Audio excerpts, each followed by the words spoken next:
It's a mad scramble in school board races across the valley in these final 10 days of the election. Once a mostly nonpartisan office, school boards in recent years are targets of intense political attacks. Joe Dana is in the newsroom with updates on school board battlegrounds and why this year could be the tipping point. Joe? Donors are pouring hundreds of thousands of dollars into these races across the valley to get their candidates elected, trying to have political influence for elections that are supposed to be nonpartisan, but they're not. Give it up. A fiery movement led by groups like Moms for Liberty, who recently hosted former President Trump, endorses a range of causes at schools. Candidates who question school funding priorities, promote private vouchers, work to eliminate social workers, oppose LGBTQ policies and symbols on campus, and support eliminating social and emotional learning skills.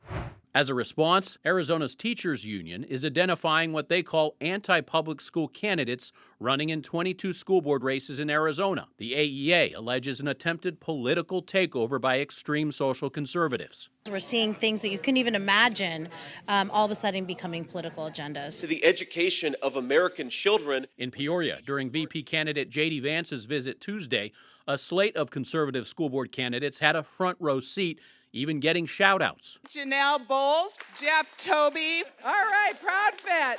Those three candidates recently supported ending a federal program for campus social workers. The other three running for the board said they would have kept the federal funding. Why take away any?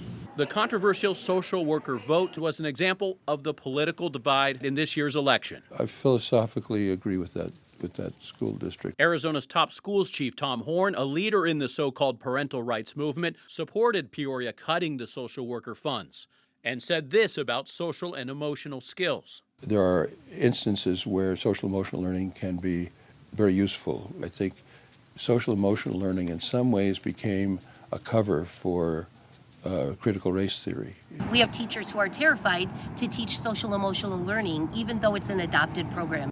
Kelly Fisher is the president of the Education Association in the neighboring Deer Valley School District and says this election could be a tipping point. This is very crucial.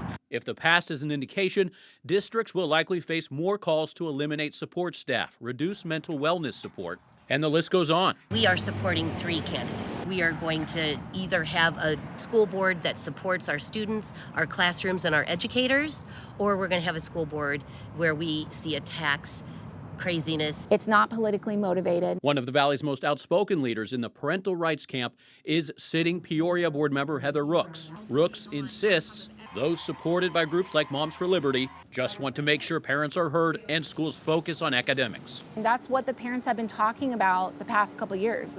Across the country, they want to be the ones that raises their children, that handles their kids' mental health. You have some who are saying, well, since COVID, parents are paying closer attention to what's happening in their schools, and they just want to make sure they have a say.